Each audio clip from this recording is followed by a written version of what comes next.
আসসালামু আলাইকুম এভরিওয়ান, সবাই কেমন আছেন? আশা করছি সব অনেক ভালো আছেন। আলহামদুলিল্লাহ, আমি আপনাদের দোয়ায় ভালো আছি। আজকে নতুন একটা রেসিপি নিয়ে আবার আপনাদের মাঝে চলে আসছি। তো আশা করছি আজকে রেসিপিটা আপনাদের কাছে ভালো লাগবে। আমি আপনাদের মাঝে আজকে শেয়ার করতে যাচ্ছি এই তো পুডিং রেসিপি। তো পুডিং রেসিপির জন্য কিভাবে সহজভাবে একটা পারফেক্ট পুডিং তৈরি করতে পারবেন, সম্পূর্ণ রেসিপিটা দেখলেই বুঝতে পারবেন। তো আপনাদের কাছে ছোট্ট একটা রিকোয়েস্ট, আমার সম্পূর্ণ রেসিপিটা আপনারা দেখে যাবেন, দেখে সুন্দর একটা লাইক কমেন্ট করে যাবেন। তো বন্ধুরা, এখানে পুডিং রেসিপি করার জন্য আমি কি উপকরণ নিচ্ছি আপনাদেরকে দেখাচ্ছি। প্রিয় দর্শক, দেখেন এখানে আমি দুইটা ডিম নিয়েছি। তো দুইটা ডিম আমি এভাবে ভেঙে নেব। আর ডিম আপনি যত দিবেন পুডিংয়ের টেস্টটা ততই মজা হবে। তো দেখেন আমি এই তো আরেকটা ডিম ভেঙে নিচ্ছি। আর আপনার হাতের কাছে হচ্ছে আপনার রান্না, আপনি যত মজা করে রান্না করবেন আপনার রান্নাটা ততই টেস্টি হবে। এই তো বন্ধুরা, আমি দুইটা ডিম এভাবে ভেঙে নিয়েছি। তো একটা চামচের সাহায্যে অথবা হাত ব্লেন্ডারের সাহায্যে এটা আপনারা ব্লেন্ড করে নিতে পারেন। তো আমি এই তো চামচের সাহায্যে এটা এভাবে ভালো করে ডিম দুটা ফাটিয়ে নিব। আর ডিম দুইটা কিন্তু অবশ্যই ভালো করে ফাটিয়ে নিতে হবে। তো এখানে দেখেন আমি 1 চিমটি লবণ দিয়েছি। তো লবণ, আর এখানে আমি 2 চামচ চিনি দিব, কারণ আপনারা যত মিষ্টি খান ততই আপনারা চিনি দিবেন, মানে ততটুকু পরিমাণে চিনি দিতে পারেন। তো এখানে আমি 2 চামচ চিনি দিয়েছি। আর চিনির পরিমাণটা চাইলে একটু কমও দিতে পারেন। তো আমি চিনিটা কিন্তু আমি পারফেক্ট হয়েছিল। তো এই তো দেখেন আমি চিনিটা আর ডিমটা একদম ভালো করে মিশিয়ে নিলাম। আর সামান্য একটু এখানে আমি ভ্যানিলা এসেন্স দিয়ে দিলাম, একটা সুন্দর একটা ফ্লেভার আসার জন্য। তো দেখেন চিনিটা কিন্তু গলে গিয়েছে। তো এখানে আমি দুধ আর ডিমটা কিন্তু একসাথে এখন মিশিয়ে নেব।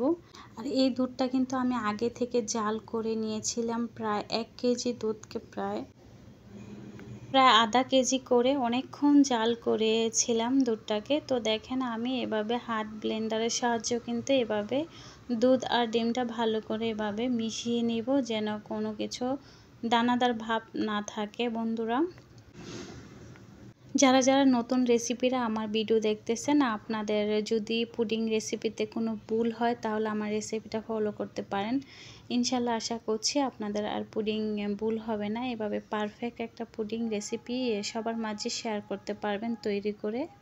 তো এই তো হাত ব্লেন্ডারের সাহায্যে আমি কিন্তু এটাকে আরেকটু গুটিয়ে নিলাম। তো এখন আমি একটা ছাঁকুনির সাহায্যে এটাকে ছেঁকে নেব।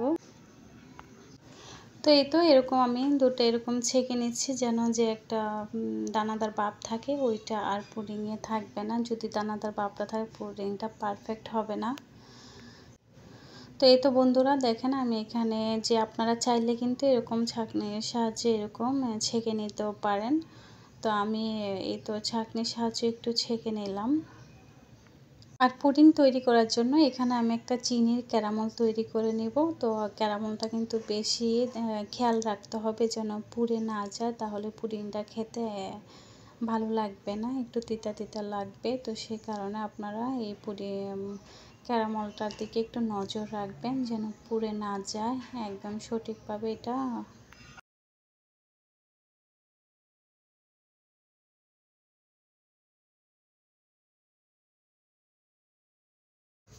তো এই তো এখানে আমি সুন্দর একটা ক্যারামেল তৈরি করে নিয়েছি। আর এই পুডিংটা কিন্তু এই ছোট্ট একটা আমি পাতিলার মধ্যে বানাবো। আর এই ক্যারামেলটা এখন আমি গরম অবস্থায় সেটিং করে নেব, ঠান্ডা হলে কিন্তু এটা জমাট বেঁধে যাবে। তো এরকম করে দেখেন গরম অবস্থায় এটা আমি সেটিং করে নিয়েছি। বন্ধুরা, যারা আজকে আমার ভিডিও দেখতেছেন, আমার পুডিং রেসিপি যদি আপনাদের কাছে ভালো লেগে থাকে তাহলে অবশ্যই আমার চ্যানেলটা সাবস্ক্রাইব করে দিবেন। এইভাবে আমার চ্যানেলে আরও নতুন ভিডিও আছে, আপনারা চাইলে দেখতে পারেন। তো এটা কিন্তু অনেক গরম ছিল, গরমটায় আমি ধরে ফেলেছিলাম। তো হাত দিয়ে দেখিয়ে দিই, দেখেন এই তো একদম হাতের মধ্যে লাগছে না, তার মানে এটা সুন্দর করে বসে গিয়েছে। এখন যে আমি আগে থেকে দুধটা তৈরি করে রেখেছিলাম, তো এর মধ্যে এখন আমি দিয়ে দিব। তো এই তো দেখেন এই তো আমি এভাবে দুধটা দিয়ে এখন আমি এটা প্রথম অবস্থায় কিন্তু আমি তাওয়ার মধ্যে বানানোর জন্য চেষ্টা করেছিলাম, কিন্তু তাওয়ার মধ্যে কিন্তু এটা চেষ্টা করবেন না, কারণ তাওয়ার মধ্যে চারিদিক দিয়ে ভাপটা বের হয়ে যায়। যদি বড় ঢাকনা থাকে তাহলে তাড়াতাড়ি হওয়ার সম্ভাবনা থাকে। তো এখন আমি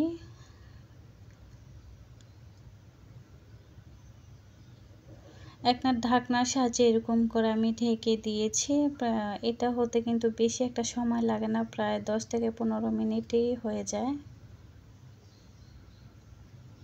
তো এটা আস্তে আস্তে কিন্তু একটু জমাট বাড়তে শুরু করছে। তো এখন আমি আর একটু ঢেকে দিলাম। আসলে যে আমি তাওয়ার মধ্যে বসিয়ে রেখেছিলাম ওই তাওয়ার মধ্যে হতে একটু দেরি হয়েছিল, তো সেই জন্য ওইটা চেঞ্জ করে আমি একটা পাতিলার মধ্যে এটা বসিয়ে দিলাম। 10 মিনিটে মাশাআল্লাহ হয়ে গিয়েছে। তবে একটা টুথপিকের সাহায্যে আপনারা এটা চেক করে নেবেন এটা হয়ে গিয়েছে। তো এমন অবস্থায় এটা আমি নামিয়ে নিব। নামিয়ে প্রায় আধা ঘন্টার মতো এটা আমি ফ্রিজে রেখে দিব। এটা কিন্তু গরম অবস্থায় প্লেটের মধ্যে ডালতে যাবেন না, তাহলে এটা ভেঙে যাওয়ার সম্ভাবনা থাকে। এটা আপনারা ফ্রিজে রেখে দেবেন আধা ঘন্টার জন্য। তো দেখেন বন্ধুরা, কত সুন্দর একটা পারফেক্ট আমার পুডিং হয়েছে। আপনারা দেখলে বুঝতে পারবেন কতটা লোভনীয় হয়েছে এই পুডিংটা। তো এই তো সাইড দিয়ে শুধু একটুখানি আমার ইয়েতেই ভেঙে গিয়েছে, তা না হলে সব দিক দিয়ে পারফেক্ট হয়েছে। মিষ্টিও একদম পারফেক্ট হয়েছে। তো আজকের রেসিপি যারা আপনাদের কাছে ভালো লেগেছে, আমার এই রেসিপিটা যাদের কাছে ভালো লেগেছে অবশ্যই চ্যানেলটা সাবস্ক্রাইব করে দিবেন। পাশে থাকা বেল আইকনটা অন করে রাখবেন যেন ভিডিও ছাড়ার সাথে সাথে নোটিফিকেশন সবার আগে আপনাদের কাছে চলে যায়। বন্ধুরা যারা যারা এতক্ষণ পর্যন্ত ধৈর্য সহকারে আমার ভিডিও দেখেছেন সবাইকে অসংখ্য ধন্যবাদ। সবার জন্য শুভকামনা জানিয়ে বিদায় নিচ্ছি। ইনশাল্লাহ পরবর্তী নতুন আরেকটা রেসিপি নিয়ে আবার আপনাদের মাঝে চলে যাব। যারা যারা সাধারণ দর্শক আছেন এখন পর্যন্ত লাইক দেন নাই, প্লিজ লাইক দিতে কিন্তু ভুলে যাবেন না। আপনাদের একটা লাইক আমাদের ভিডিও বানানোর উৎসাহ জাগে। দেখেন একদম সব দিক দিয়ে পারফেক্ট হয়েছে। আলহামদুলিল্লাহ, খেতে অসাধারণ লেগেছে। সবাই ভালো থাকবেন। আল্লাহ হাফেজ।